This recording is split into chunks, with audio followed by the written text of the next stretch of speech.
आप सभी को प्रभु यीशु मसीह के नाम में जय मसीह की। हम लोग परमेश्वर का धन्यवाद देते हैं जिसने आज के दिन को हमें दिखाया कि हम लोग मिलकर एक साथ रेजरेक्शन डे को, पुनरुत्थान के दिन को सेलिब्रेट कर सकें। हमारे पूरे चर्च की तरफ से जितने भी हमारे ऑनलाइन व्यूअर्स इस समय जुड़ रहे हैं उनको भी, और जो जुड़ चुके हैं उनको भी, जो कलीसिया में है उन सबको भी यीशु मसीह के नाम में पुनरुत्थान का दिवस, पुनरुत्थान का दिन बहुत बहुत मुबारक हो। प्रभु आप सबको बहुत आशीष दे। आइए, जब परमेश्वर के वचन में हम लोग सीखने वाले हैं तो अपने ध्यान को, चाहे हम ऑनलाइन में हो चाहे यहाँ पर बैठे हो, सिर्फ परमेश्वर के कलाम की ओर लगाएं ताकि हम परमेश्वर के वचन से सीख सकें कि आज के दिन में परमेश्वर का आत्मा मुझे और आपको क्या सिखाना चाहता है। हम लोग पढ़ेंगे मैथ्यू चैप्टर 28 वर्स 1 to 6। मत्ती की पुस्तक 28 अध्याय उसकी 1 आयत से 6 आयत तक। भाई तरुण से मैं रिक्वेस्ट करूंगा कि वो वचन पढ़ने में हमारी सहायता करें। शब्द के दिन के बाद सप्ताह के पहले दिन पौ पड़ते ही मरियम मगदलिनी और दूसरी मरियम कब्र को देखने आई, और देखो एक बड़ा भूकंप हुआ, क्योंकि प्रभु का एक दूत स्वर्ग से उतरा और पास आकर उसने पत्थर को लुढ़का दिया और उस पर बैठ गया। उसका रूप बिजली का सा और उसका वस्त्र पाले के समान उज्जवल था। उसके बह से पहरुए कांप उठे और मृतक समान हो गए। स्वर्गदूत ने स्त्रियों से कहा, मत डरो, मैं जानता हूं कि तुम यीशु को जो क्रूस पर चढ़ाया गया था ढूंढती हो। वे यहाँ नहीं है, परंतु अपने वचन के अनुसार जी उठा है। आओ ये स्थान देखो जहां प्रभु पड़ा था। ध्यान से सुनिएगा। सरदूत ने जब दर्शन दिया तब उसने क्या वाली बात बोली कि वो यहाँ नहीं है, परंतु जी उठा। अपने वचन के अनुसार क्या हो चुका है? जी उठा है। आज जिस खुदा की हम महिमा कर रहे हैं, जिस परमेश्वर की हम तो सना और जय जयकार कर रहे हैं, जिसके लिए आज हम सब यहाँ पर हैं, वो मुर्दा परमेश्वर नहीं है। वो कोई ऐसा नहीं है कि जो हमारी सुनता ना हो, जो हमें देखता ना हो। वो कोई आकार और कोई रूप बनकर बैठा हुआ नहीं है, परंतु जैसे मैं और आप जीवित हैं, जैसे मैं और आप दिखते हैं, उससे भी कई ज्यादा गुना रियल परमेश्वर है। और वो जिंदा खुदा, मेरा और आपका यीशु मसीह, सरदूत बता रहे हैं कि वो मुर्दा नहीं है, पड़ा हुआ नहीं है, कब्र में नहीं है, परंतु वो यहाँ नहीं है, वो जी उठा है। एक बार जोरदार ताली अपने खुदावंद के लिए बजाएं। आज मैं और आप जिस परमेश्वर की महिमा कर रहे हैं, हम सबके लिए आनंद की बात है, खुशी की बात यह है कि हम जिंदा खुदा की महिमा करते हैं, जीवित प्रभु यीशु मसीह की महिमा करते हैं, जो मरा नहीं परंतु मरकर जी उठा है और मृत्यु को हरा चुका है। जब हम लोग जॉन चैप्टर 20 वर्स 6 to 7 पढ़ते हैं, हम जल्दी से भैया के संग पढ़ेंगे। तब शमौन पतरस उसके पीछे पीछे पहुंचा, हाँ, और कब्र के भीतर गया और कपड़े पड़े देखे, हाँ, और वे अंगूछा जो उसके सिर से बंधा हुआ था कपड़ों के साथ पड़ा हुआ नहीं, परंतु अलग एक जगह लपेट कर रखा हुआ देखा। तब दूसरा चेला भी। यहाँ पर हम देख रहे हैं कि जब उन स्त्रियों ने चेलों को जाकर बताया तो चेले भी दौड़कर आए, और जब चेले दौड़ के शमौन पतरस उस कब्र के अंदर गया तो उसने देखा कि अंगोछा कपड़ों के संग पड़ा हुआ नहीं, परंतु अलग जगह पर लिपटा हुआ रखा था। इसका मतलब क्या है? यीशु मसीह मुर्दों में से जी उठा है, पर वो कपड़े फोल्ड क्यों कर रहा है? जब कभी भी आप किसी 3 स्टार, 4 स्टार, 5 स्टार होटल में जाएंगे तो वहां पे टेबल के एटिकेट्स होते हैं, और यदि आपने गिलास को सीधे रखा हुआ है, इसका मतलब आपको और ड्रिंक चाहिए, और अगर आपने उल्टा कर दिया तो उसका मतलब आपको नहीं चाहिए। ठीक उसी तरीके से अगर आपने अपने खाने की टेबल पे कपड़े को लपेट के रख दिया है, इसका मतलब यह है कि अभी आप जाएंगे और वापस आएंगे। यदि आपने कपड़े को खुला हुआ छोड़ दिया है, इसका मतलब ये आप खाना खाकर उठ चुके हैं, और वेटर को कहने की जरूरत नहीं पड़ती है, पर वेटर समझ जाता है कि जो व्यक्ति इस टेबल पर है वो अभी खाना खा चुका है या वो अभी खाना खा रहा है। तब तक आपके बर्तन नहीं हटाए जाएंगे जब तक आपके साइंस को वो वॉच नहीं कर लेंगे। पहले के समय में भी राजा ऐसे ही किया करते थे। जब वो अपने टेबल पर बैठते थे तो वो अपने अंगूछे को, अपने नैपकिन को जो उनके दस्तरखान पे रखता था, यदि वो उसको लपेट कर रख देते थे तो वहां के जो खानसामा, जो खिलाने वाले होते थे, वो इस बात को जान जाते थे कि राजा वापस अपनी जगह पर आएगा और वो फिर से हमारे संग भोजन करेगा, इसलिए वो वहीं पर खड़े रहते थे। और यीशु मसीह अपने चेलों को ये प्रतीक देकर गया कि मैं मरा नहीं परंतु जी उठाऊं और वापस तुमसे मिलने आऊंगा। ये केवल यीशु मसीह ने अपने चेलों के लिए नहीं किया। This sign is not only for the disciples. ये सिर्फ शिष्य और चेलों के लिए नहीं है, ये मेरे लिए भी है कि यीशु मसीह मुझसे भी मिलने आएगा और मेरे से भी मुलाकात करेगा। यहां पर कितने लोग ऐसे बैठे हैं, बहुत से ऐसे लोगों की आपने गवाहियां सुनी होंगी कि जिन्होंने इस बारे में बताया होगा कि यीशु मसीह ने दर्शन देके मेरे जीवन को बदल दिया। हमारे पादरी साहब की एक गवाही है कि उनको एक रोशनी दिखी और उसमें से आवाज आई कि संजीव उठ, जब वो अपनी मृत्यु शैया पर पड़े हुए थे। जब मेरी बहन मेरे हाथों में दम तोड़ चुकी थी, तब यीशु मसीह ने आकर प्रकट होकर मुझसे कहा कि तू क्या चाहता है, और मैं रोने लगा और उसने कहा आज से तुझे कुछ भी कहना है मुझसे कहे, आज से मैं तेरा माँ बाप हूँ। और मेरी मुर्दा बहन जीकर उठ गई। वो जैसे खुद मुर्दों में से जी उठा है, वैसे ही वो मुझे और आपको भी जिलाने आएगा। ये हमारा विश्वास होना चाहिए। हैप्पी ईस्टर कहने से कुछ नहीं है यदि आप पुनरुत्थान को नहीं मानते हैं। पुनरुत्थान का मतलब है कि दोबारा से जी उठना। आप कहेंगे इसका मतलब हम सब जो है मरेंगे और फिर जी उठेंगे। ये पुनरुत्थान है एक नए जीवन के लिए। ये पुनरुत्थान है परमेश्वर के राज के लिए कि हाँ, हम शारीरिक रूप से तो बोए जाएंगे, शारीरिक रूप में दफनाए जाएंगे, जलाए जाएंगे, लेकिन वो दिन जब यीशु मसीह अपने न्याय के दिन में आएगा, तब हम बादलों पर उसके संग उठा लिए जाएंगे। रेजरेक्शन डे, पुनरुत्थान का मतलब है हमें एक धन्य आशा मिली है कि यीशु मसीह जैसे मुर्दों में से जी उठा, जैसे वो परमेश्वर के पास गया, बिल्कुल वैसे ही वो हमें भी लेकर जाएगा। आइए हम लोग पढ़ेंगे प्रेरितों के काम 1 अध्याय उसकी 9 से 11 तक। ये कहकर वे उनके देखते देखते ऊपर उठा लिया गया और बादल ने उसे उनकी आंखों से छुपा लिया। ये तब की घटना है जब यीशु मसीह अपने चेलों के संग रहा और बहुत से लोगों को दिखाई दिया, और उसके बाद वो बादलों पर उन सब के सामने क्या हो गया है, उठा लिया गया है। तब वहां पर जो चेले थे और सरदूत जब उनको दर्शन देकर बता रहे थे। जी भैया फिर से पढ़ेंगे आगे। वे उनके देखते देखते ऊपर उठा लिया गया, हाँ, और बादल ने उसे उनकी आंखों से छिपा लिया। और बादल ने उसे उनकी आंखों से छिपा लिया। उसके जाते समय जब वे आकाश की ओर ताक रहे थे, जब चेले, ध्यान से सुनिएगा, जब चेले यीशु मसीह को बादलों पर उठते हुए देख रहे थे और आकाश की ओर ताक रहे थे, तो देखो 2 पुरुष श्वेत वस्त्र पहने हुए उनके पास आ खड़े हुए, हाँ, और उनसे कहा, हाँ, हे गलीली पुरुषों, हाँ, तुम क्यों खड़े आकाश की ओर देख रहे हो? तुम क्यों खड़े आकाश की ओर देख रहे हो?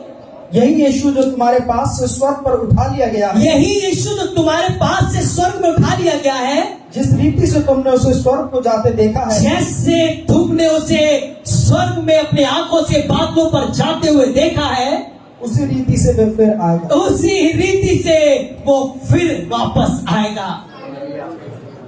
रेजरेक्शन डे, पुनरुत्थान के दिन में मुझे और आपको ये सीखना पड़ेगा, ये जानना पड़ेगा कि हम सिर्फ केवल इसलिए जीवित नहीं रहे कि हम अपने जीवन को जीते रहे, पर इसलिए जीवित रहे कि एक दिन जैसे मेरा यीशु मसीह गया है बादलों पर, बिल्कुल वैसे ही वो बादलों पर वापस आएगा।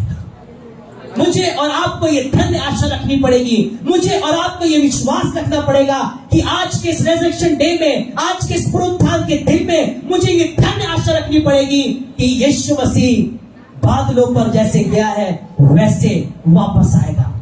आज जो मैं आपसे शेयर कर रहा हूं वो यही मैं शेयर करना चाहता हूं, पुनरुत्थान को जाने। आज 2 बातों को और हम जानेंगे कि पुनरुत्थान एक बहुत ही आनंद की बात है, एक बहुत ही हर्ष की बात है, एक बहुत बड़ी परमेश्वर की ओर से खुशखबरी है कि यीशु मसीह बादलों पर आएगा। लेकिन एक बहुत ही डरावना मंजर भी है। एक बहुत ही भयावह माहौल भी बनेगा, एक बहुत ही भयानक दिन रात समय भी आएगा जिस दिन जो लोग पुनरुत्थान के दिन में प्रभु यीशु मसीह के संग बादलों पर उठा नहीं लिए जाएंगे। ये आनंद की तो बात है हम सब विश्वासियों के लिए, लेकिन ये बहुत दुख की बात उनके लिए भी है जो सब कुछ जानकर भी, जो यीशु मसीह को जानकर भी, जो परमेश्वर के वचन को जानकर भी, जो पुनरुत्थान को जानकर भी अपने जीवन को अपनी तरह से जीते हैं, जो परमेश्वर के वचन के अनुसार नहीं जीते हैं, उनके लिए बहुत ही डरावना दिन है, उनके लिए बहुत ही भयानक दिन है। उनके लिए दुनिया में आज तक ऐसा कष्ट का दिन ही नहीं आया, दुनिया में ऐसा आज तक सताव का दिन ही नहीं आया, दुनिया में आज तक ऐसा भयानक मंजर नहीं हुआ जो उस दिन होगा। जो बादलों पर उठाए जाएंगे उनके लिए तो गुड न्यूज है। मैं केवल आपको अच्छी अच्छी बातें बताकर यहां से नहीं जाना चाहता, पर मैं आपको यह भी बताना चाहता हूं कि उनके लिए जो नहीं उठाए जाएंगे, जो दूसरे जीवन में नहीं प्रवेश पाएंगे, उनके लिए वो दिन दुनिया का, जिंदगी का सबसे खराब मंजर होगा। आप कहेंगे अच्छा हुआ कि मेरे सामने तो ये सब नहीं हुआ है, मैं तो एक दिन सो जाऊंगा, प्रभु हो सकता है मेरे मरने के बाद आए। पर मरने के बाद भी ये भयानक मंजर आपको देखना पड़ेगा। आप मर भी जाए, कब्र में भी चले जाए, लोग जी उठेंगे दो तरीके से, एक अनंत काल के जीवन के लिए और एक अनंत काल की मृत्यु के लिए। पुनरुत्थान दोनों लोगों का होगा, जीवित दोनों लोग किए जाएंगे, लेकिन एक परमेश्वर के राज के लिए और एक अनंत काल की आग के लिए। आज मेरा आपसे यही निवेदन है कि अपनी तैयारी पुनरुत्थान के दिन के लिए प्रभु यीशु मसीह के संग जीवित होने के लिए करिएगा, ना कि उस आग के भट्टे में जलने के लिए करिएगा। हम लोग पढ़ेंगे इस वक्त परमेश्वर के वचन से दानियल 12 उसकी 1 आयत से दूसरी आयत तक। दानियल 12 उसकी 1 आयत से 2 आयत तक। उसी समय जी मिकाएल नामक बड़ा प्रधान जो तेरे जाति भाइयों का पक्ष करने को खड़ा रहता है। ये कौन बोल रहा है? ये इस समय प्रभु यीशु मसीह परमेश्वर का पुत्र पुराने नियम में दानियल को दर्शन दे रहा है, और दर्शन के वक्त वो दानियल से बातचीत कर रहा है और उसे प्रकाशित वाक्य में होने वाली घटनाओं के बारे में अवगत करवा रहा है। और वो पहले से ही बता रहा है कि अंत के समय में क्या होगा, जब यीशु मसीह दोबारा से आएगा तब क्या होगा। और पुत्र अपने आप ही दानियल के सामने प्रकट है और वो अंत की भविष्यवाणी कर रहा है। और आगे क्या लिखा हुआ है?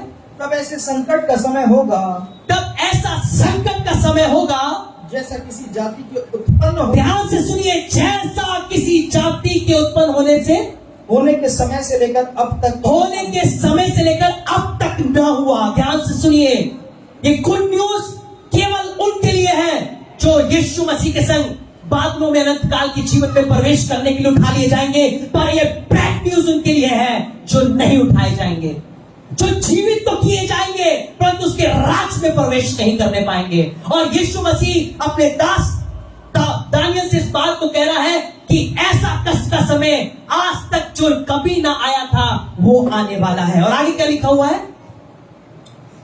परंतु उस समय तेरे लोगों में से जितनों के नाम परमेश्वर की पुस्तक में लिखे, यस, ये गुड न्यूज है कि जितने लोगों के नाम जीवन की पुस्तक में लिखे होंगे,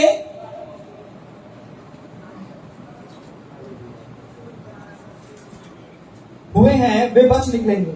और वो लोग, बोलिए प्रभु यीशु मसीह, मेरी आपसे ये प्रार्थना है कि मेरे जीवन को ऐसा बना कि मेरा नाम जीवन की पुस्तक में मिले, ताकि मैं बच निकलूं। ध्यान से बोलिए, ताकि मैं बच जाऊं, ताकि मैं तेरे संग उठा लिया जाऊं, मैं बचा लिया जाऊं। क्योंकि यहां पर साफ साफ बता दिया गया है, दानियल की पुस्तक में परमेश्वर ने अपने पुत्र के द्वारा अपनी इस भविष्यवाणी को किया है कि जितनों के नाम जीवन की पुस्तक में मिलेंगे सिर्फ वो ही बचेंगे। और आगे क्या लिखा हुआ है? जो भूमि के नीचे सोए रहेंगे, जो भूमि के नीचे जो मर गए हैं, जो कब्रों में चले गए हैं, जिनको गाड़ दिया गया है, जिनको दफना दिया गया है, जी हाँ, उनमें से बहुत से लोग जाग उठेंगे, उनमें से बहुत से लोग जाग उठेंगे। कितने तो सदा के जीवन के लिए, अब ध्यान से सुनिएगा, कितने तो सदा के जीवन के लिए। मतलब जो लोग जीवन की पुस्तक पे अपने नाम को पाएंगे वो लोग तो सदा काल के लिए जीवित किए जाएंगे। लेकिन आगे क्या लिखा हुआ है?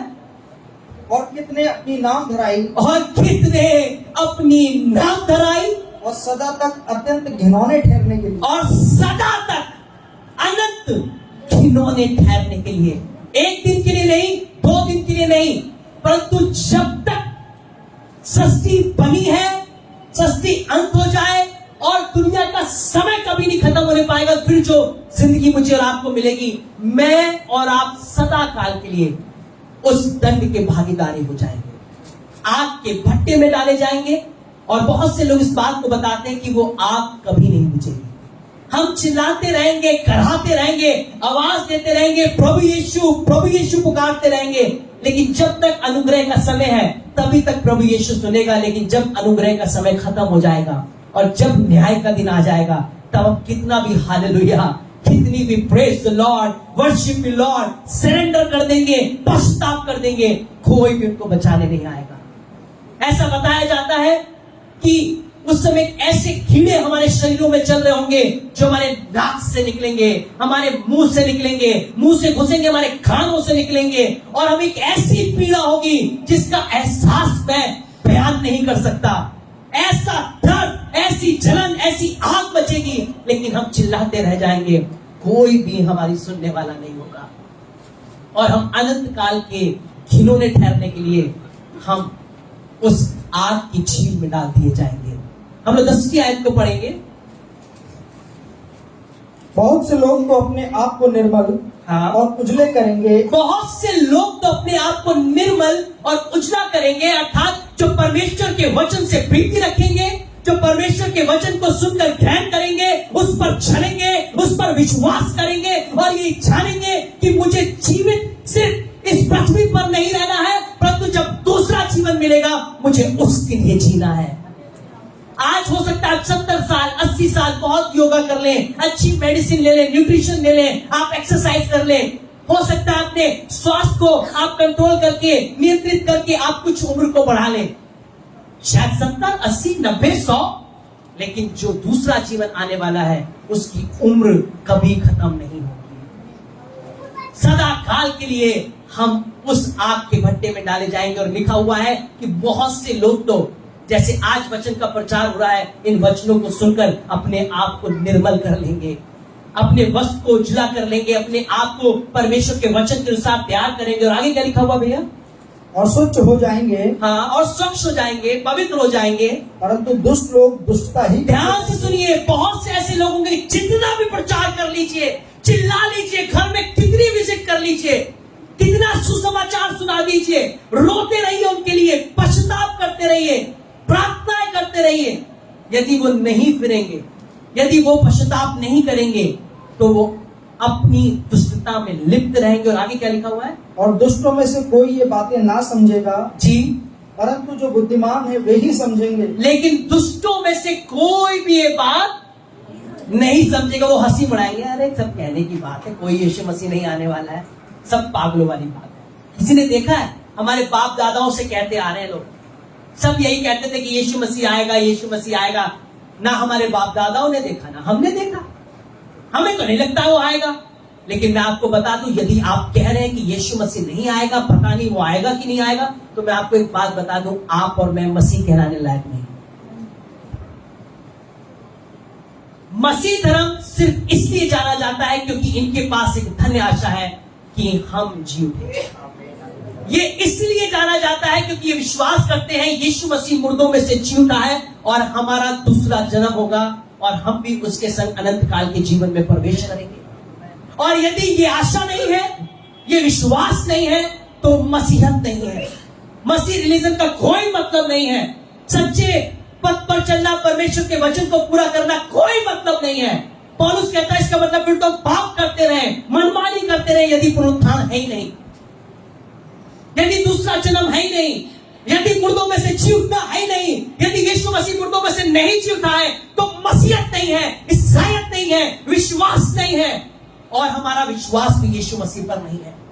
यदि कोई भी यहाँ पर बैठे हुए इन बातों को हल्के में ले रहा है, आराम से सुनकर भूल जा रहा है, अपने कामों में, अपने व्यभिचार में, अपने कुकर्म में, अपनी लीला क्रीड़ा में, अपने झूठ में, अपने प्रेम में, अपने गुनाहों में पड़ा हुआ है, तो उनके लिए ये चेतावनी है कि आप मसीह नहीं है और आप मसीह के लिए भी नहीं है और मसीह भी आपके लिए नहीं है यदि आप और मैं पुनरुत्थान को नहीं मानते।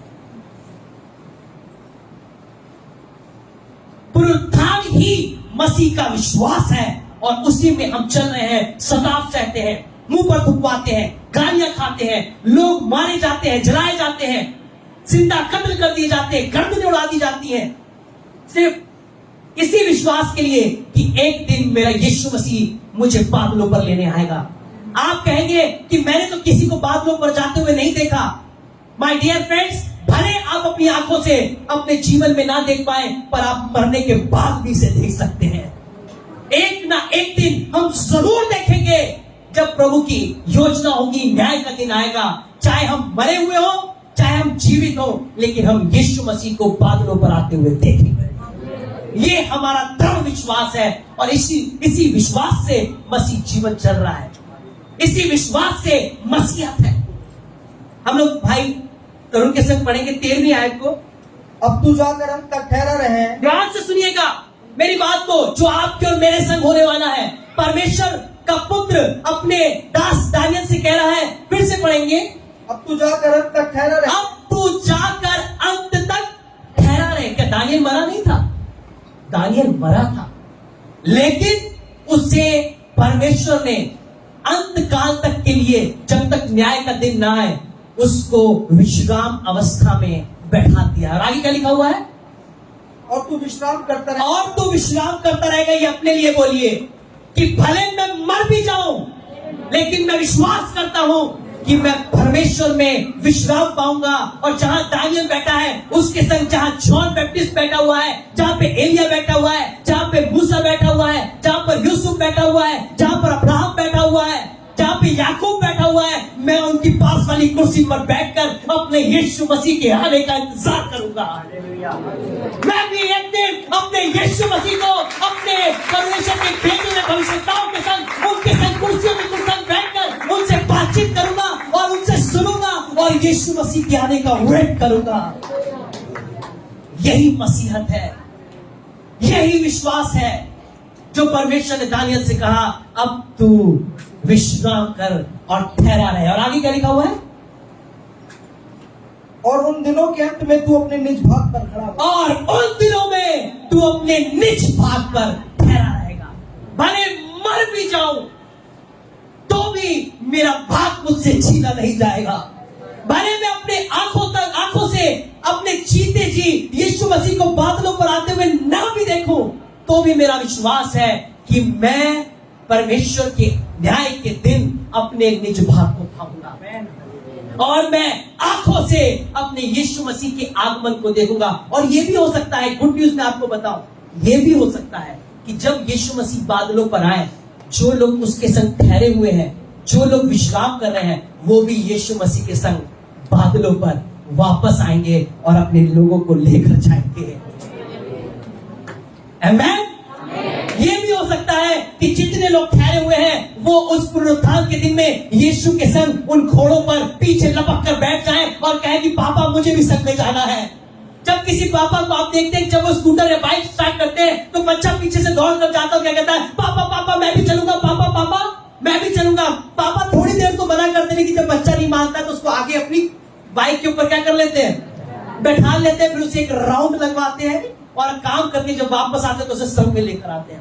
भले प्रभु यीशु मसीह अपने घोड़े पर बैठकर न्याय के दिन आ रहा होगा, लेकिन हम भी जिद करेंगे, डैडी पापा मैं भी चलूंगा आपके संग, मैं भी बादलों पर जाऊंगा, मैं भी घोड़ों की सवारी करूंगा, पापा मुझे भी लेकर चलिए। जब जिद करेंगे तो वो भी हाथ पकड़ेगा और अपने घोड़े पर आगे मुझे और आपको बैठा लेगा। और जब वो बादलों पर आएगा तो मैं भी संग में पूरा नजारा देखूंगा, क्योंकि लिखा हुआ है कि अंत के दिन तक तुम विश्राम करोगे और अपना निज भाग पाओगे। यही मसीहत है कि मुझे और आपको पुनरुत्थान के बारे में जानना है। और दो बातों के बारे में जानना है कि पुनरुत्थान बहुत ही खुशी की खबर भी है और बहुत दुख की खबर भी है। जो पागलों पर उठाए जाएंगे, जिनको दूसरा जन्म मिलेगा, उनके लिए गुड न्यूज है। पर जो नहीं उठाए जाएंगे, जिनको अनंत काल की आग मिलेगी, उनके लिए बैड न्यूज है। आइए हम लोग पढ़ लेंगे यशायाह 26 उसकी 19 आयत को, आइए 26 वर्स 19 को। तेरे मरे हुए लोग जीवित होंगे। ध्यान से सुनिएगा, दानियल ने इस बात को बताया परमेश्वर से दर्शन को पाके, और यशायाह भी परमेश्वर की ओर से भविष्यवाणी को प्राप्त करके इस बात को बता रहा है। जी भैया, तेरे मरे हुए लोग जीवित होंगे। तेरे मरे हुए लोग। मैं तो चाहूंगा कि अगर कोई ऐसा शख्स है जिसको लगे कि ये आयतें मैं घर जाकर पढ़ूं, जरूर नोट डाउन करेगा। आपको बहुत आनंद मिलेगा जब इन आयतों को आप अपने अकेले में, अपने बंद कमरे में पढ़कर प्रभु यीशु मसीह के संग मुलाकात करेंगे। जब इन आयतों को आप टिक मार करके अपने घर जाएंगे, और जब कभी आपकी बाइबल खुलेगी और जब ये निशान आपको पड़े हुए नजर आएंगे, जब आपकी आंखें इन आयतों पर पड़ेगी, आपका सारा दुख दूर हो जाएगा, आपकी सारी पीड़ा चली जाएगी, आपका सारा शोक चला जाएगा। क्योंकि मैं और आप इसलिए जीवित है कि पुनरुत्थान के दिन उठा लिए जाए। भले आज आप बहुत शोक में हैं, भले आज आपकी जीवन की इच्छा खत्म हो गई है, भले आज आपका आनंद छिन गया है, उससे कोई फर्क नहीं पड़ता। आपका ये जीवन भले दुख में बीत रहा है, पर जो आने वाला जीवन है वो आनंद का है।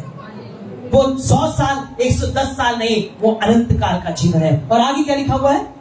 मुर्दे उठ खड़े होंगे। ध्यान से सुनिए, जितने भी मुर्दे हैं जो प्रभु यीशु मसीह में मरे हैं, जिन्होंने उसके लिए ताड़ना सहन की है, जिसने यीशु को अपना जीवित उद्धारकर्ता ग्रहण किया है और अपना जीवन प्रभु यीशु मसीह को दे दिया है, वो सब मुर्दे जी उठेंगे। और आगे क्या लिखा हुआ है? हे मिट्टी में बसने वालों, हाँ, जाग कर जय जयकार करो। जाग कर जय जयकार करो। कौन लोग जय जयकार करेंगे? जो मिट्टी में दबे हुए हैं, जो मुर्दे हैं, वो जाग जाएंगे और फिर उठकर जैसे आज जय जयकार कर रहे हैं। कैसे? 1 2 3 स्टार्ट।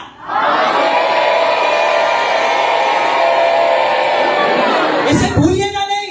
मरने के बाद भी मुझे और आपको मौका मिलेगा कि जब हम मुर्दों में से उठेंगे, हम फिर से जय जयकार करेंगे। हम फिर से ऐसे ही 1 2 3 स्टार्ट करके नारे लगा रहे होंगे। हो सकता है संजीव भैया एकदम से अपनी कलीसिया के लोगों को देखे, और जब हम संग में जी उठे, वो बोले 1 2 3 स्टार्ट, और हम तो फिर से कहेंगे पादी साहब हालेलुया। जिस आशा के लिए आप प्रचार करते रहे, अच्छा वो मैंने सुन लिया, और मैं आपके संग जाग कर जय जयकार कर रहा हूं। और पादरी साहब वो कहां है? वो जो आपके संग रहते थे, अरे वो चर्च ही नहीं आते थे, वो लेटे हो गए कहीं, पता नहीं कहां है। उनकी जय जयकार की आवाज ही नहीं आ रही। बहुत कहा भैया मान जाओ, आ जाओ। नहीं मानेंगे, लौटे रहेंगे, मानेंगे ही नहीं। हम उद्धार करता ग्रहण ही नहीं करेंगे, क्योंकि हम विश्वास ही नहीं करते कि यीशु मसीह आए, और वो लेटे ही रह जाए। लेकिन जो उन कष्टों को सहकर यहां पर बैठकर इबादत कर रहे होंगे, यहां से जाकर भी प्रभु में बने होंगे, वो पादरी साहब के संग मरने के बाद भी जय जयकार कर रहे होंगे, उसकी महिमा कर रहे हैं, उसके हम को सना कर रहे होंगे। और ये हम होंगे। अपने लिए विश्वास करिए, ये मैं होऊंगा और मैं प्रभु की महिमा करूंगा। हम लोग पढ़ेंगे जॉन चैप्टर 5 वर्स 28 एंड 29। इससे अचंभा मत करो, हाँ, क्योंकि वे समय आता है, क्योंकि वो समय आता है कि जितने कब्रों में हैं, जितने खबरों में हैं, वे उसका शब्द सुनकर निकल आएंगे। वो उसका शब्द सुनकर निकल आएंगे। हमने क्या सुना था? जॉन चैप्टर 11 में लाजर बाहर निकला, और मुर्दा लाजर जो कब्र में पड़ा हुआ लिपटा हुआ था, वो कितने दिन के बाद? 4 दिन के बाद, जिसमें से क्या आती होगी? दुर्गंध आती होगी। वो अपनी कब्र में से लिपटा हुआ बाहर आ गया। मेरी और आपकी हड्डियां भले सड़ गई होंगी, भले मेरे और आपकी देह की मिट्टी मिट्टी में मिल गई होगी, लेकिन जब प्रभु पुकारेगा, सब एक हो जाएंगे, नया शरीर प्राप्त करेंगे। वो फिर कभी नाश नहीं होगा, उसमें फिर कोई बीमारी नहीं होगी, उसमें कोई स्टोन नहीं होंगे, उसमें कोई फेलियर नहीं होगा, उसमें कोई हार्ट अटैक नहीं होगा। वो नया शरीर पवित्र, जीवित और स्वस्थ होगा। और प्रभु जब पुकारेगा, हम उसके शब्द से जी उठेंगे। और तब तक क्या करेंगे? तब तक कोई उदासी की बात नहीं, दानियल के संग लेटे होंगे और वहां पर आके प्रेज द लॉर्ड कर रहे होंगे। अब्राहम के संग उसकी गोद में बैठे होंगे। मेरे और आपके लिए तब भी कोई बुरी खबर नहीं होगी। मरने के बावजूद भी हम वेटिंग पीरियड में, जहां पर परमेश्वर ने अपने पवित्र लोगों को रखा है, हम वहां बैठकर यीशु मसीह के दिन का इंतजार करें। पुनरुत्थान, ईस्टर, गुड फ्राइडे, इन सारे दिनों में हम सिर्फ एक ही चीजों को सुनते हैं, लेकिन उनके मतलब को जानना जरूरी है, उनके महत्व को जानना जरूरी है। भैया हम लोग पढ़ेंगे पहला कुरिन्थियों 15 अध्याय, उसकी 51 और 52 वर्ष को। देखो मैं तुमसे भेद की बात कहता हूं। ध्यान से सुनिएगा। वैसे आप लोग घर जाकर पढ़िएगा, पूरा 51 से लेकर 55 तक पूरा 15 अध्याय पढ़ लीजिएगा, लेकिन मैं यहां पर आपको बोल रहा हूं 51 और 52 पढ़िएगा। और ये भेद की बात ध्यान से सुनिए। कोई आपको अपनी सीक्रेट बात बताता है, पत्नी पति को नहीं बताती, पति पत्नी को नहीं बताता, भाई भाई से छुपा लेता है, बहन बहन से छुपा लेती है, बेस्ट फ्रेंड से छुपा लेते हैं, लेकिन यीशु मसीह नहीं छुपाता है। वो भेद की बातें जो छुपी होनी चाहिए थी वो खुलकर सामने लिख दी कि भेद की बात बताता हूं। फिर भेद क्या रहा? यदि मैं आपसे कोई सीक्रेट बताता हूं तो वो उसका मतलब यह है कि वो किसके बीच में रहना चाहिए? बस मेरे और। लेकिन प्रभु नहीं चाहता कि उसका सीक्रेट सिर्फ उसके और हमारे बीच में है। उसका और मेरा सीक्रेट दुनिया को पता चलना चाहिए। क्या लिखा हुआ है? हम सब नहीं सोएंगे। ध्यान से सुनिए, ये भेद की बात जान लीजिए। अगर आप आज रेजरेक्शन डे में यहां पर बैठे हुए हैं, हम सब नहीं सोएंगे, परंतु सब बदल जाएंगे। परंतु सब बदल जाएंगे। प्रभु के दास पैनिहिन जी बताते हैं कि विश्वासी कभी नहीं मरते, वो सिर्फ केवल अपना स्थान बदलते हैं, वो सिर्फ केवल अपनी जगह को और अपने एड्रेस को चेंज कर देते हैं, और वो टेम्परेरी एड्रेस से हटकर परमानेंट एड्रेस पर चले जाते हैं। हम सब जितने भी इस दुनिया में हमारा जो भी पता है वो परमानेंट नहीं है, वो सब टेम्परेरी है, कुछ समय के लिए है कि 1 साल यहां, 1 साल वहां, 15 साल यहां, 20 साल वहां हम जिंदगी काट देंगे। लेकिन हमारा जो हमेशा का पता है वो केवल स्वर्ग का है। हम जहां से आए थे हम वहां पर वापस चले जाएंगे। लिखा हुआ है कि वो दिन आएगा और हम सब जो सोए हुए हैं हम सब बदल जाएंगे। और आगे क्या लिखा हुआ भैया? हम सब बदल जाएंगे। हाँ, और ये क्षण भर में, और ये क्षण भर में, माइक्रो सेकंड के अंदर, जिसके लिए आप सोच रहे कब होगा, कैसे होगा, पता नहीं होगा कि नहीं होगा, बाइबल इस बात को बता रही है, वो क्षण भर में, माइक्रो सेकंड्स के अंदर आपको पता भी नहीं चलेगा। आपकी आंख झपकेगी और पलक झपकने के बाद जब आप दोबारा अपनी पलक को खोलेंगे आप बदल चुके होंगे। मेरे और आपके वस्त्र बदल गए होंगे, मेरे और आपके कपड़े बदल गए होंगे, मेरी और आपकी देह बदल गई होगी, और सब कुछ आत्मिक हो जाएगा, सब कुछ प्रकाश में बदल जाएगा। मृत्यु हार चुकी होगी, पृथ्वी पिघल जाएगी, नई पृथ्वी बनेगी, आकाश मिट जाएगा, नया आकाश बनेगा, सूरज और चांद, इसकी सारी शक्तियां हिलाई जाएंगी, ये सब पिघलकर नाश हो जाएंगे, और फिर दिन रहेगा, कभी रात नहीं होगी, क्योंकि मेमना उसका दीपक होगा, परमेश्वर उसकी ज्योति होगा। माय डियर फ्रेंड्स, अगर आप क्रूस को नहीं मानते हैं, यदि आप क्रूस पर यीशु की मृत्यु को नहीं मानते हैं, यदि आप ये नहीं मानते कि यीशु मसीह मुर्दों में से जी उठा है, तो मैं और आप विश्वासी नहीं है। और अगर आप ये नहीं मानते हैं कि वो मुझे वापस लेने आएगा, जब वो आएगा तब मैं भी उसके संग उठा लिए जाऊंगा, तो मेरा और आपका चढ़ जाना व्यर्थ है, मेरा और आपका संगति करना व्यर्थ है। आगे पढ़ेंगे भैया हम लोग। पलक मारते ही अंतिम तुरही फूंकते। ध्यान से सुनिए, पलक झपकते ही, पलक मारते ही, अंतिम तुरही फूंकते हुए ही होगा। ध्यान से सुनिएगा, जैसे ही तुरही फूंकी जाएगी, जब यीशु मसीह बादलों पर आएगा, प्रकाशित वाक्य में सारी इस बात की घटना पढ़ लीजिएगा, और जब वो बादलों पर आएगा सफेद वस्त्र में, सफेद घोड़े पर बैठकर जब वो आएगा, तब स्वर्ग से तुरही पहले फूंकी जाएगी, और ये तुरही की आवाज पूरी दुनिया में, पूरे ब्रह्मांड में गूंजेगी। ये 1 या 2 आंखें नहीं देखेंगी, 1 या 2 लोग नहीं देखेंगे, पूरी कायनात, पूरी दुनिया, पूरा यूनिवर्स देखेगा। यहां तक कि शैतान भी देखेगा, इब्लिस भी देखेगा, यूएफओ पर जो एलियंस आते हैं वो भी देखेंगे, वो अंधकार की शक्तियां जो फैली गई है वो भी देखेंगी। और यीशु मसीह जब बादलों पर आएगा तब एक तुरही फूंकी जाएगी, और पलक झपकते ही मैं और आप बदल जाएंगे, मैं और आप नए हो जाएंगे। मुझे और आपको नई देह और नया आत्मा, नया जीवन, नया शरीर मिल जाएगा और पलक झपकते ही हम सब बदलकर ईश्वरीय हो जाएंगे। अभी तो हम लोग बोल देते हैं स्वर्गीय स्वर्गीय स्वर्गीय, जो भी मरा स्वर्गीय, ये मरा स्वर्गीय, डकैत मरा स्वर्गीय, अंडरवर्ल्ड का डॉन मरा स्वर्गीय, मर्डर मरा स्वर्गीय, बलात्कारी मरा स्वर्गीय। सब बेवकूफी की बातें हैं। हम नहीं जानते कि कौन स्वर्गीय कौन नरकीय है। ये केवल पवित्र शास्त्र जानता है, जिसके नाम जीवन की पुस्तक में लिखे हैं। सिर्फ वही स्वर्गीय कहलाएंगे। ये उस दिन पता चलेगा। हम कितना चिल्लाते रहे स्वर्गीय स्वर्गीय स्वर्गीय, ये उस दिन पता चलेगा जब तुरही फूकी जाएगी कितने स्वर्ग के हैं। स्वर्गीय का मतलब कौन स्वर्ग का है। और तुरही के फूकते हुए पल भर में, पलक झपकते ही हम सब जो सोए हुए होंगे उनके लिए भेद की बात है, हम सब बदल जाएंगे। इसी के लिए हम जीवित हैं। एक मैं गीत गाता हूं जो मुझे परमेश्वर ने तब दिया जब मैं प्रभु यीशु मसीह में आया, और उस समय में जब मेरा बहुत विरोध होता था और मैं इसी विश्वास से परमेश्वर में बढ़ रहा था। वो मेरा विश्वास ये था कि प्रभु भले कितना सताव हो रहा हो, भले मेरे लोगों ने मेरे घर आना बंद कर दिया हो, भले लोगों ने मेरे यहाँ पानी पीना बंद कर दिया, मुझे अछूत जान लिया हो, उन बहुत से लोगों ने मुझे मारने की धमकी दी, ट्रेनों में धमकी दी, आत्महत्या करने की धमकी दी, कत्ल करने की धमकी दी। लेकिन इन सब बातों के बावजूद भी मेरा बस एक ही विश्वास था।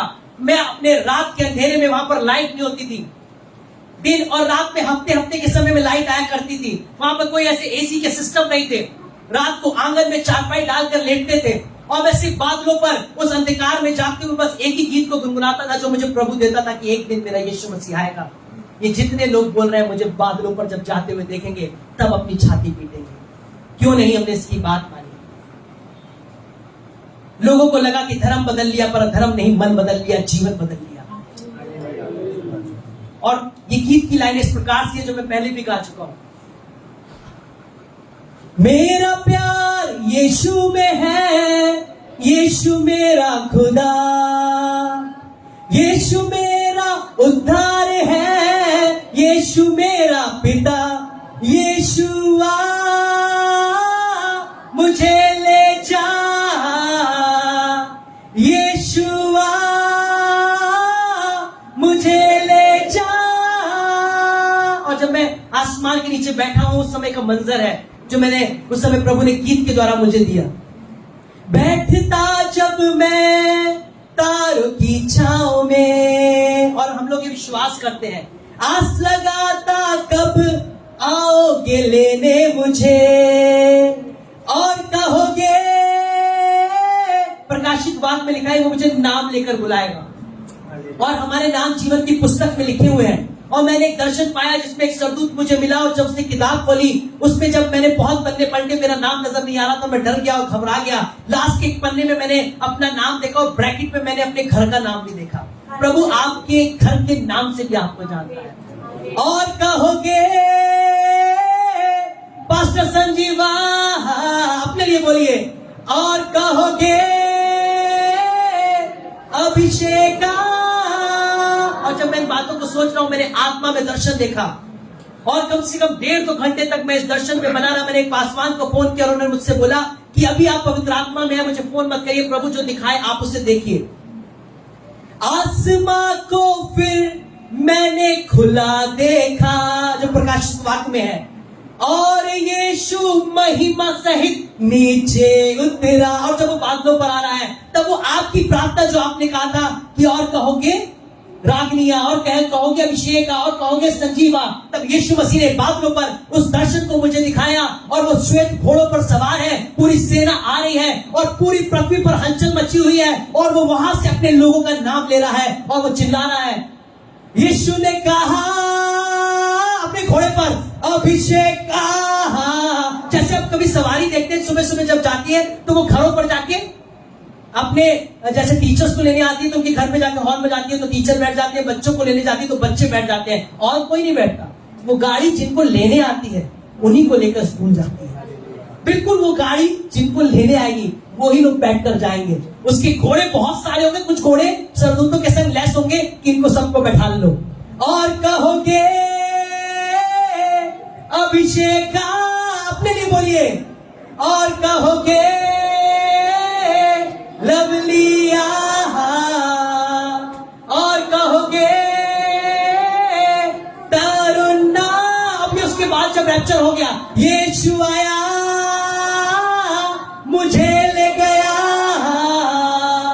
यीशु आया हमें ले गया।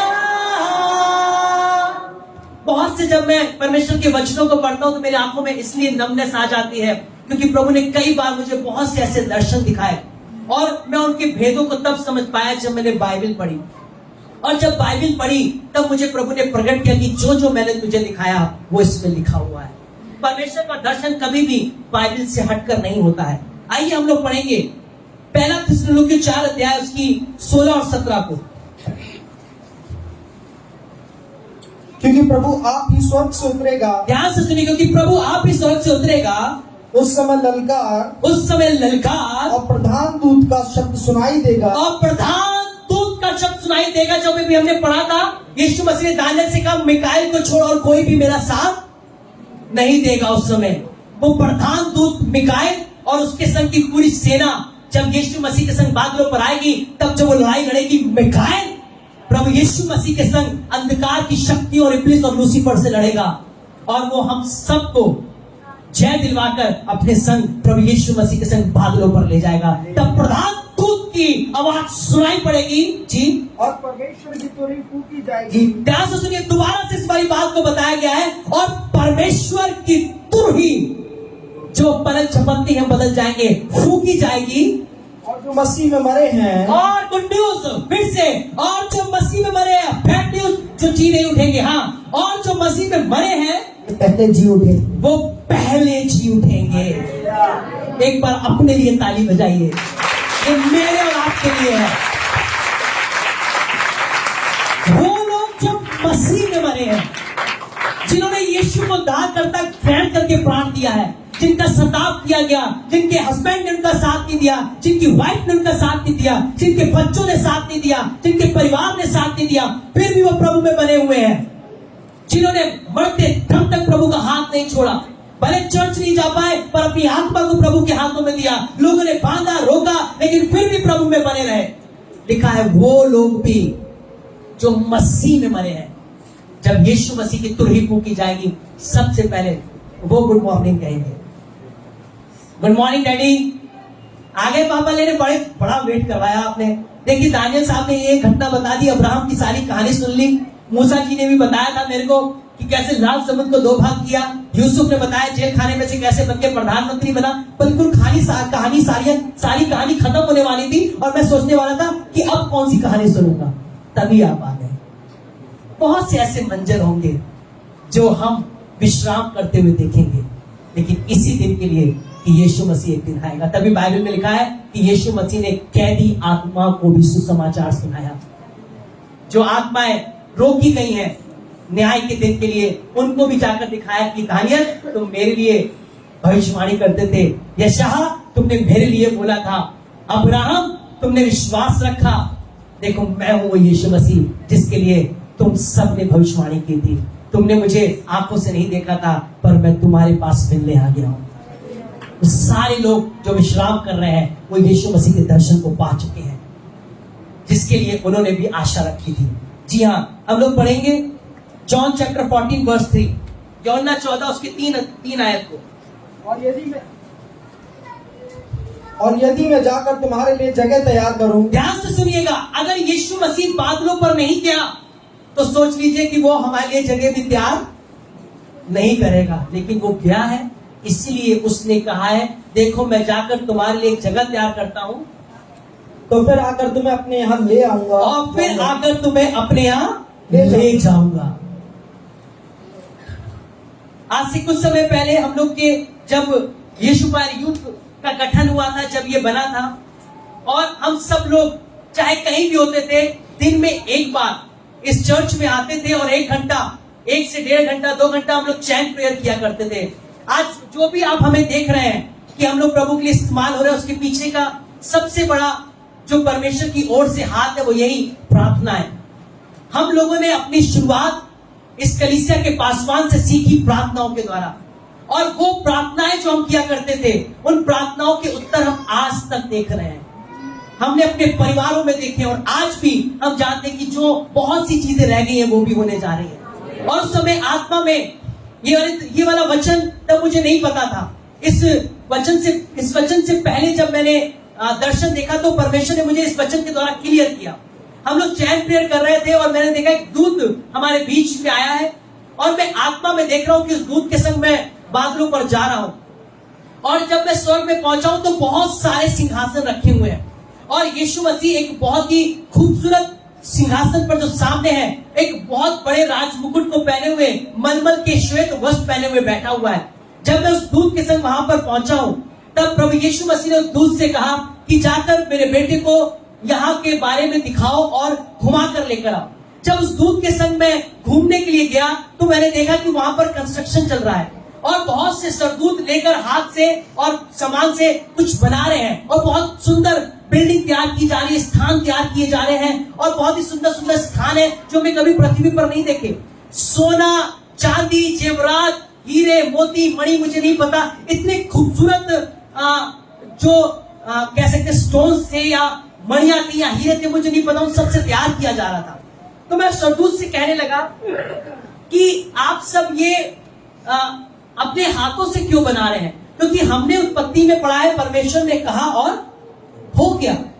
तब सरदूत ने बताया कि परमेश्वर चाहते हैं और प्रभु यीशु मसीह चाहते हैं जहां पर उनके लोग आकर रहें, उन्हें हम अपने हाथों से बनाएं। जब कभी बेटा बहुत दूर जब पढ़ता है और जब वो घर पर आता है तो माँ जोमेटो नहीं करती, माँ स्विगी नहीं करती, माँ उसकी फेवरेट डिश अपने हाथों से करती। और जब बच्चा कहता है कि मम्मा मुझे तुम्हारे ये हाथ की चीज खानी है, जब बेटी कहती है मम्मी मुझे अपने ससुराल में ये बनाना है, मुझे बता दो, तो माँ अपने हाथों से बनाकर खिलाती है और सिखाती है। बिल्कुल वैसे ही परमेश्वर ने भले सारी सृष्टि और कायनात को शब्दों से बनाया है, लेकिन मुझे और आपको अपने हाथों से बनाया है। वैसे ही जहां पर मैं और आप जाकर रहेंगे, उसे भी परमेश्वर अपने हाथों से बनाएगा।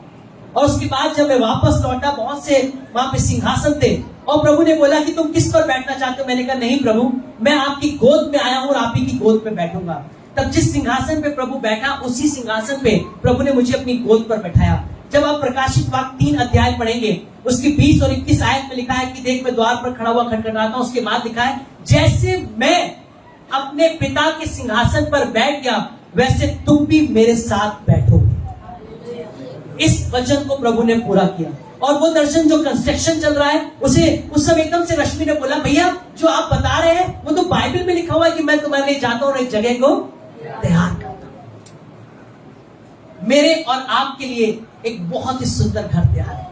भले यहां पर आप मिट्टी के मकान में रहते हैं, भले मैं और आप शायद लोन लेकर मकान बना रहे हैं, भले मेरे और आपके पास मकान नहीं, हम किराए पर रह रहे हैं, भले हमारे पास फाइनेंसेस नहीं है, लेकिन मैं आपको बताना चाहता हूं कि भले यहां हो चाहे ना हो, पर मेरा और आपका मकान बहुत सुंदर है। और जो परमानेंट एड्रेस पर प्रभु यीशु मसीह ने किसी मजदूर और मिस्त्री से नहीं, अपने हाथों से, अपने दूतों से बनवाया है, जिसमें मैं और आप जाकर रहेंगे। और यही धन्य आशा हमें रखनी पड़ेगी। यहाँ मकान बन पाए चाहे ना बन पाए, निराश मत होना। यहाँ कार मिले ना मिले, निराश मत होना। वहां पर सवारी भी मिलेगी, मकान भी मिलेगा और अनंत जीवन भी मिलेगा, जिसकी आशा मैं और आप रखते हैं, जिसके लिए मैं और आप जीवित हैं, यीशु का क्रूस और मुर्दों में से जी उठा। भैया हम लोग पढ़ेंगे लूका 10 और 20।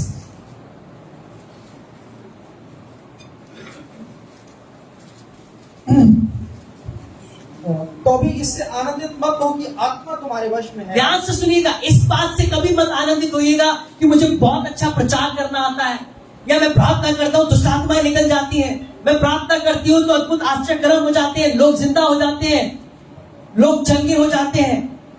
प्रभु कह रहा है इससे प्रसन्न मत होना कि आत्मा तुम्हारे वश में है। क्या लिखा हुआ है? परंतु इससे आनंदित हो, परंतु इस बात से आनंदित होना तुम्हारे नाम स्वर्ग पर लिखे, तुम्हारे नाम स्वर्ग पर जीवन की पुस्तक में लिखे हैं। भले आपसे मिरेकल नहीं हो रहे हैं, आपसे बड़ी बड़ी चंगाइयां नहीं हुई है, भले मुर्दे नहीं जिंदा कर पाए आप, भले दुष्ट आत्माएं नहीं निकली है, लेकिन आपने यीशु को उद्धार करता ग्रहण किया है, अपना जीवन उसे सौंपा है और उसके पद चिन्हों पर चलने के लिए तैयार है। विश्वास रखिए, जीवन की पुस्तक में नाम लिखे हुए मिलेंगे। इस बात से भले आप आज दुखित मत होइए कि मेरे से बड़े मिरेकल नहीं हुए, लेकिन इस बात से आनंदित होइए कि मैंने अपना जीवन यीशु मसीह को दे दिया और मैं उसके संग बादलों में उठाया जाऊंगा। ये परमेश्वर का वचन बता रहा है। आप कहेंगे इस समय कब आएगा पादी साहब, जरा बता दीजिए। लेकिन प्रेरितों के काम 1:7 में लिखा हुआ है, समय और काल जानना तुम्हारा काम। पहला थिस्सलुनीके 5:1 में लिखा हुआ है कि समय को जानना मेरा और आपका काम नहीं है। बहुत सी ऐसी आयतें हैं। यहाँ पर डायनियल ने भी जब पूछा प्रभु इसका अंत कब होगा, तो प्रभु ने कहा उस अंत के समय के लिए मोहर लगा दी गई है, क्योंकि ना पुत्र ना स्वर्गदूत जानते हैं कि वो कब आएगा। जब परमेश्वर चाहेगा तब वो अपने पुत्र को भेज देगा।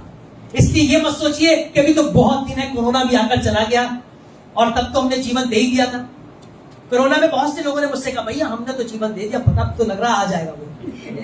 बिल्कुल भाई साहब, बताइए आएगा ना, आएगा अब तो आएगा ना। लेकिन मैंने तो वो भी छोड़ दिया, ये भी छोड़ दिया, भाई साहब वो आएगा। जैसे देखा कोरोना निपटा, सब कुछ नॉर्मल हुआ, फिर देखा फिर गुटखा खा रहे थे वो, फिर वो दारू पी रहे। मैंने क्या हुआ भाई साहब, कह रहे मुझे लग रहा अभी थोड़ी देरी है, अभी नहीं आएगा, तो सब सही हो गया। तो कई बार लोग यीशु को जीवन नहीं दे रहे, पर उन्हें लग रहा अच्छा आने वाला है तो सब कुछ सही कर दे। अच्छा अभी नहीं आ रहा तो फिर से अपना पुराना जीवन, इससे कोई फायदा नहीं। उनको भी प्रभु जानता है जो नौटंकी करते हैं, ये नौटंकी वाला जीवन है। अभी सही हो, बाद में फिर खुश। उनको लेकर जाएगा जो परमानेंट चेंज को लाने की कोशिश करेंगे, जो हमेशा एक से रहने की कोशिश करेंगे। तभी बाइबल कहती है अनुग्रह इसलिए नहीं हुआ कि बार बार पाप करें। हाँ, हम पापी थे, यीशु मसीह हमारे लिए मरा और हमें मुर्दों में से जी उठाया और हमें उसने पापों से क्षमा दी और हमारे पापों को उसने मिटा दिया, याद भी नहीं करेगा। लेकिन इसका मतलब ये नहीं कि हम बार बार करके उसे शोकित करें। हम लोग बस अब अपने अंत में है, हम लोग पढ़ेंगे भैया रेवलेशन चैप्टर 20 वर्स 11 to 15, प्रकाशित हुआ को 20 अध्याय 11 से 15 तक। फिर मैंने एक बड़ा श्वेत सिंहासन और उसको जो उस पर बैठा हुआ है, ध्यान से सुनिएगा जी हाँ, देखा। हाँ, उसके सामने से पृथ्वी और आकाश भाग गए। इसका मतलब क्या है, जब अंत का समय आएगा ये पृथ्वी क्या हो जाएगी, मिट जाएगी। ये आसमान, ये सब सूरज और चांद, ये तारे सब मिट जाएंगे। जी हाँ, और उनके लिए जगह ना मिली, उनके लिए जगह ना मिली। फिर मैंने छोटे बड़े सब मरे हुए को, चाहे कोई छोटा हो चाहे वो, कहते हैं ये तो छोटे पादरी हैं, वो बड़े पादरी हैं, और ये तो छोटे हुए विश्वासी हैं, बड़े वाले विश्वासी सब मिले हुए। और भैया वो चमत्कार करते हैं, टच लिखा हुआ छोटे बड़े सब। वहां पर कोई छोटा बड़ा, भैया ने बोला वाह। जी हाँ, फायर से होता है काम, लेकिन इससे तुम खुश मत हो। ये आत्मा तुम्हारे वश में है, फायर तुम्हारे वश में है, पर इससे खुश हो कि तुम्हारे नाम जीवन की पुस्तक में। बहुत से लोग इसी में खुश हैं, टच किया और थोड़ा 2-3 घंटा डांस किया और फिर उसके बाद नहीं। पवित्र आत्मा के द्वारा होता है, लेकिन कई बार क्या होता है हम इससे आदत बना लेते हैं। बाइबल में लिखा हुआ है कि भविष्यवक्ता का आत्मा उनके वश में रहता है। बैनी जी फायर कर रहे, खुद क्यों नहीं लेट रहे? उनको भी 3-4 घंटे लेट कर फिर खड़े होने चाहिए, क्योंकि उन्होंने अपने आप को पवित्र आत्मा में दे दिया। अब वो जानते हैं कि उस आत्मा में कैसे कंट्रोल रहना है। एक बार हो गया, 2 बार हो गया, इसका मतलब हमने भर गए और हमें अब पवित्र आत्मा में कंट्रोल करके उसमें बहुत ही धीरज के संग बढ़ना है और साथ ही साथ इस बात से आनंदित होना है कि जीवन की पुस्तक में नाम मेरा लिखा हो। जी हाँ, और आगे क्या लिखा है, छोटे और बड़े सब जी उठेंगे, सब मरे हुए को सिंहासन के सामने खड़े हुए देखा और पुस्तकें खोली गई। और पुस्तकें खोली गई, एक पुस्तक नहीं, पुस्तकें खोली गई जी। और फिर एक और पुस्तक खोली गई, फिर एक और पुस्तक खोली गई, अर्थात जीवन की पुस्तक। जीवन की पुस्तक, इसका मतलब जीवन की पुस्तक अलग है जिसमें सबके नाम लिखे हैं। और वो पुस्तकें कौन है? जिसमें हमारे काम लिखे हैं।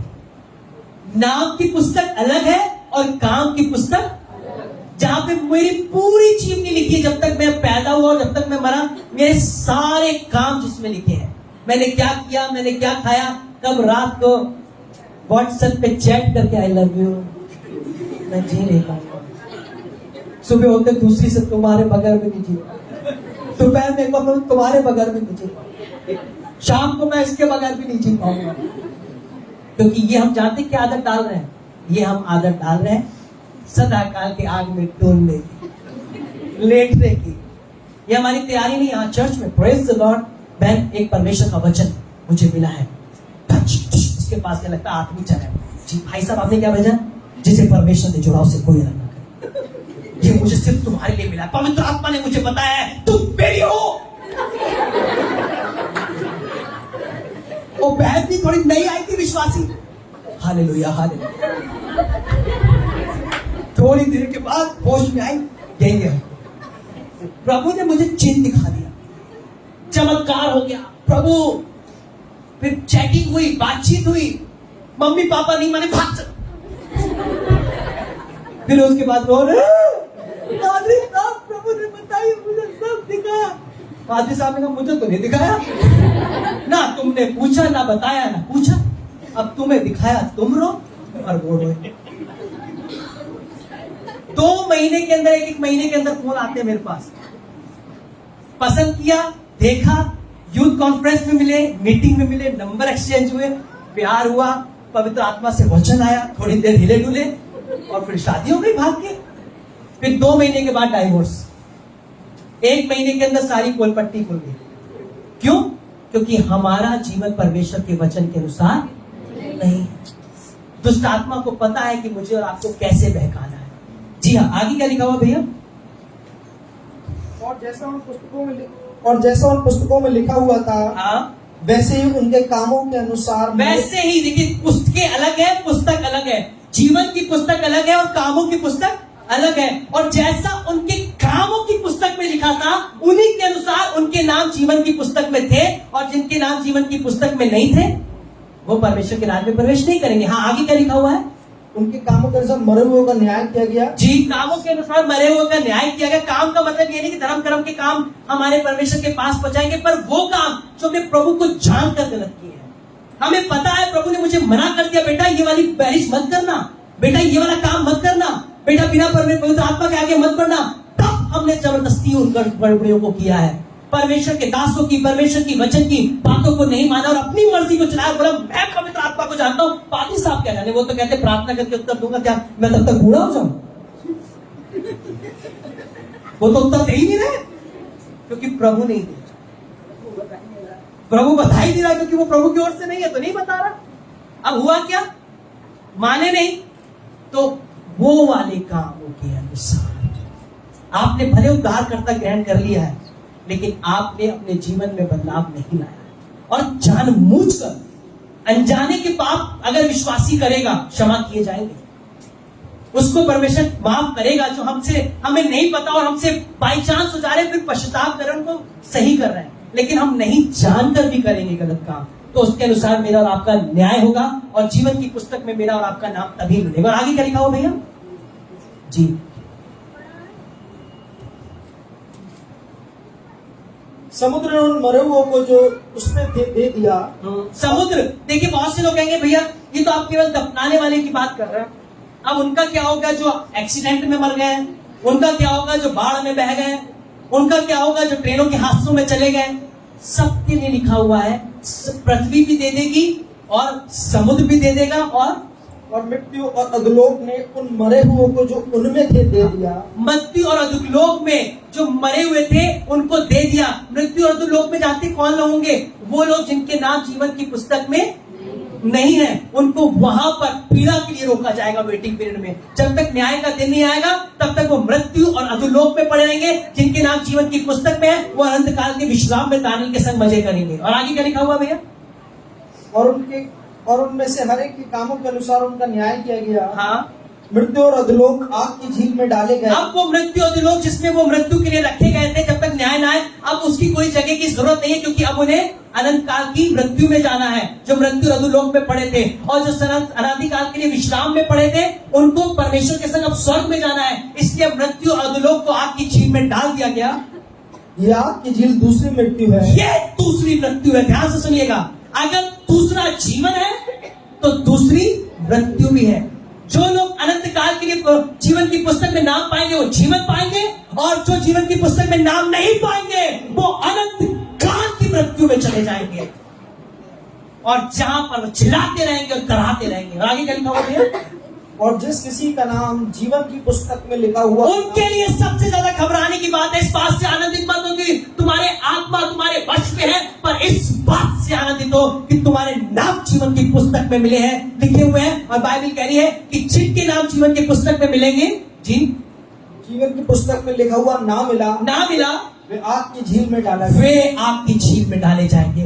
आज इस रेजरेक्शन डे में पवित्र आत्मा मुझे और आपको इस बारे में जताना चाहता है कि मैं और आप सिर्फ केवल हैप्पी ईस्टर करके ना चले जाए, पर आज ये कमिटमेंट कर जाए कि मैं अपने यीशु के संग जीवित रहूंगा, और जब इस जीवन को छोड़ूंगा उसके संग बादलों पर उठाया जाऊंगा। पर एक कितना संकट आ जाए पर मैं पीछे नहीं हटूंगी।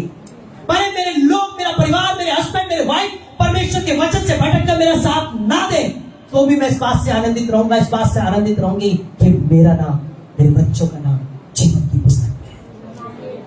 और ये विश्वास मुझे और आपको प्रभु के संग बादलों पर लेकर जाएगा। आइए अपनी आंखों को बंद करें, और जितने भी लोग इस समय ऑनलाइन देख रहे हैं अपने प्रेयर टॉपिक्स को हमें दे सकते हैं। और हम लोग बस अपने अंतिम क्षण में हैं, और हम चाहेंगे कि अपने प्रार्थना निवेदनों को आप जल्दी से भेजिए ताकि हम मिलकर आपके लिए प्रार्थना करें। Thank you Jesus.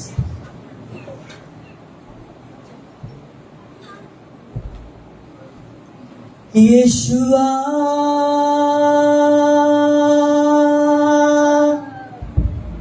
Yeshua,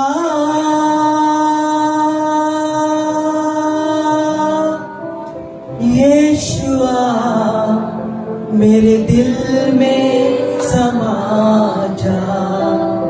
Yeshua, मेरे दिल में समा जा। मेरा दिल बने तेरा सिंहासन, मेरी जान बने तेरा आसन। मेरा दिल बने तेरा सिंहासन, मेरी जान बने तेरा आसन। मेरे दिल में हो तू विराजमान, मेरे दिल में हो तू विराजमान। यीशु मेरे, तू है बड़ा महान। यीशु मेरे, तू है बड़ा महान। यीशुआ,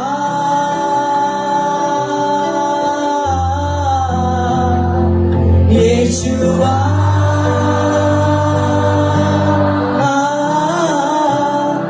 यीशुआ,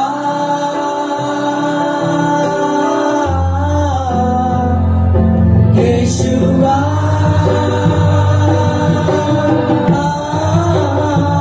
यीशुआ, मेरे दिल में समा जा।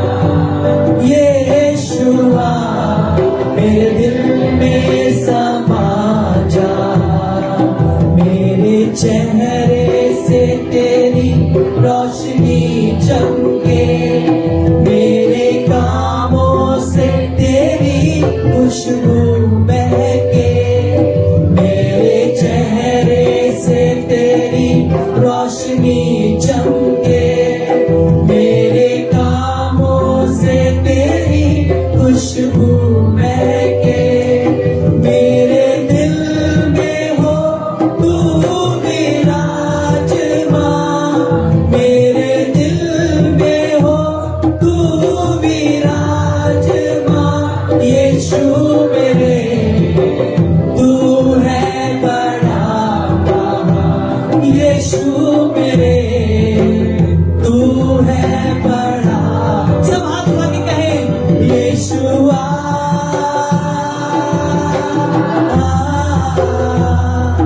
यीशुआ,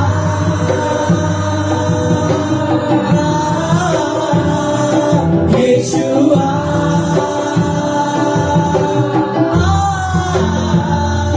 यीशुआ,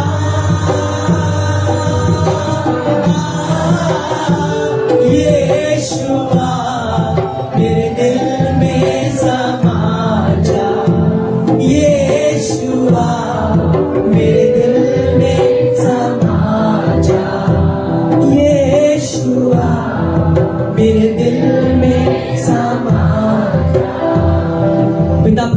मसीह के नाम में आपके पास आते हैं। आज इस पुनरुत्थान के दिन में हमारी यही प्रार्थना है प्रभु, आप सबको ऐसा जीवन दीजिए, हमें भी काटिए, छाटिए, तराशिए, अपने योग्य पात्र बनाइए, हर एक आजमाइश और परीक्षा से हमें बचाइए और अपने राज के लिए हमें तैयार करिए। प्रभु इस वक्त हम प्रार्थना करते हैं आपके नाम से वैशाली कश्यप के लिए। प्रभु प्रार्थना करते हैं बहन रीना के लिए, इनके पति बहुत शराब पीते हैं और घर में प्रभु यीशु मसीह प्रार्थना करते हैं कि घर में प्रभु बेदारी आने पाए, छुटकारा आने पाए, बंधनों से मुक्ति आने पाए और बहन रीना के पति यीशु मसीह नशे के बंधन से आजाद होने पाए यीशु मसीह के नाम से। प्रभु बहन के परिवार में सुख, शांति, समृद्धि, अमन, चैन और आराम मांगते हैं और छुटकारा मांगते हैं। प्रभु प्रार्थना करते हैं आज के दिन में जो भी किसी भी बंधुआई में है, गलत रास्ते पर है, व्यभिचार में है, नशे में है, झूठ और फरेब की जिंदगी है, पाप का जीवन है, धोखे देने का जीवन है, निराशाओं का जीवन है, डिप्रेशन, टेंशन, एंजाइटी है, संसारिक बंधन है, दुष्ट आत्माओं के अटैक है, डाइवोर्स की स्पिरिट काम कर रही है, मनमुटाव का आत्मा काम कर रहा है, परिवार में लड़ाई झगड़े, डिप्रेशन, टेंशन है, यीशु मसीह के नाम से परिवारों को छोड़ो और दूर जाओ यीशु मसीह के नाम से। यदि किसी के बैक पेन है प्रभु, किडनी फेलियर है, लंग फेलियर है, इन्फेक्शन है हार्ट में प्रभु, एड्स है, कैंसर है, ट्यूमर है, आर्थराइटिस है, बीपी शुगर की प्रॉब्लम है, डिप्रेशन, टेंशन, एंजाइटी है, प्रभु यीशु मसीह के नाम से छुटकारा पाने पाए। हम प्रार्थना करते हैं प्रभु, आशी ने जो बिजनेस स्टार्ट किया है प्रभु यीशु मसीह के नाम में उसमें ब्लेसिंग आने पाए और पवित्र आत्मा ये बिजनेस बहुतायत से समृद्ध और संपन्न होने पाए। हम पिता पुत्र पवित्र आत्मा के नाम से ब्लेस करते हैं। बहन रश्मि के लिए प्रार्थना करते हैं प्रभु उनकी स्पिरिचुअल ग्रोथ आपके नाम में होने पाए और पवित्र आत्मा में बहुतायत से आशीषित होने पाए। रवि आर्या जी के लिए प्रार्थना करते हैं प्रभु इनको अपना घर मिलने पाए, इनके घरों को आप तैयार करिए प्रभु और बहुत जल्दी हम इसे देखने पाए प्रभु। जिन बहनों के यूट्रस में गांठें हैं, किसी को यूटीआई इन्फेक्शन है, फाइब्रॉइड्स है, पीसीओडी है, पीसीओएस है, गांठें हैं जिस वजह से कंसीव नहीं कर पा रही है, टाइम पे पीरियड नहीं हो पा रहे हैं, बॉडी में बहुत से अबनॉर्मल्स हैं, अबनॉर्मल हार्मोन्स हैं, प्रभु यीशु के नाम में सारे हार्मोन्स नॉर्मल हो जाए और सारी गुप्त बीमारियां भाई और बहनों को छोड़कर जाने पाए यीशु मसीह के नाम से। प्रभु आज के इस जय के उत्सव में जब समस्त देश विदेशों में कलीसियाओं में प्रभु आपका सुसमाचार का प्रचार किया जा रहा है, आपकी शांति आने पाए और हम सब आपके आगमन के लिए तैयार किए जाए और जब आप बादलों पर आए हम सब आपके संग प्रवर्तित होने पार उठा लिए जाए। आगे की पूरी सभा को, सारे ऑनलाइन व्यूअर्स को, कलीसिया को ब्लेस करते हैं, यीशु मसीह के नाम से प्रार्थना मांगते हैं, आमीन। प्रभु आप सबको आशीष दे, सबको जय मसीह।